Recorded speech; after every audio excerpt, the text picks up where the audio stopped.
오늘 국회에서 여야가 국정조사에 전격 합의했습니다.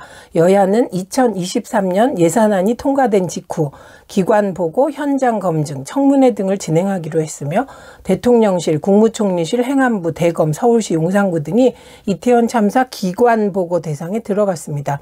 여야가 합의한 국조기간은 11월 24일부터 45일간이고 필요시 본회의 의결로 연장 가능하다고 하네요. 이태원 참사 국정조사를 반대했던 대통령실, 국힘은 사전에 대통령실과 논의를 했을까요? 아닌가 봅니다. 대통령실을 정쟁에 끌어들였다며 대통령실이 분기탱천한 것을 보면 여야 합의 국정조사 앞길이 순탄치 않을 것 같아 걱정이 되는군요.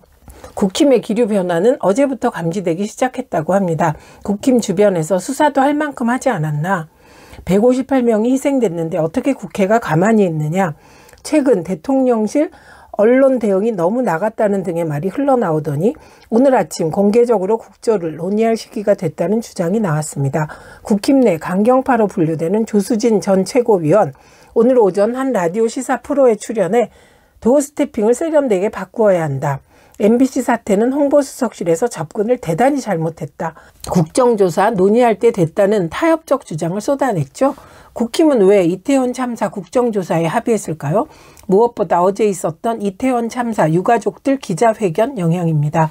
이미 지난 11월 21일 유가족들은 국힘 지도부를 만나 참사 진상규명과 책임자 처벌을 요구한 바 있습니다.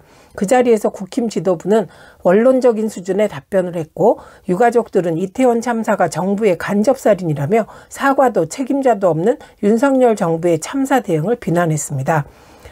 유가족들은 이상민 장관이 먼저 사퇴해야 진상규명이 제대로 된다며 행안부 장관 사퇴를 강력히 촉구했습니다. 30명의 유가족이 참가한 22일 유가족 기자회견에서 유족들은 직접 처참한 심경을 밝혔습니다.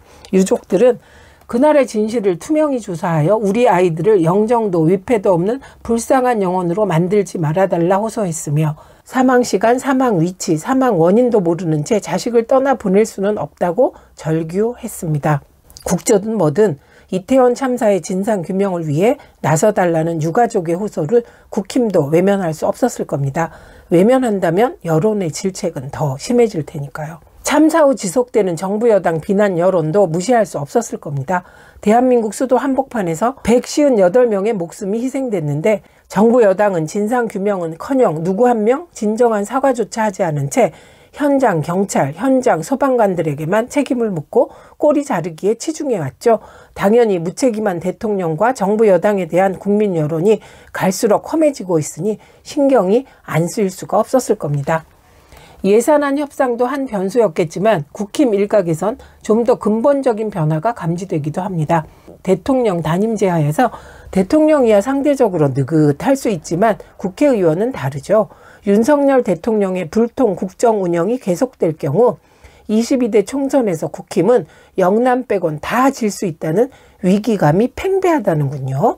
특히 수도권 의원들의 위기감이 매우 크다고 합니다.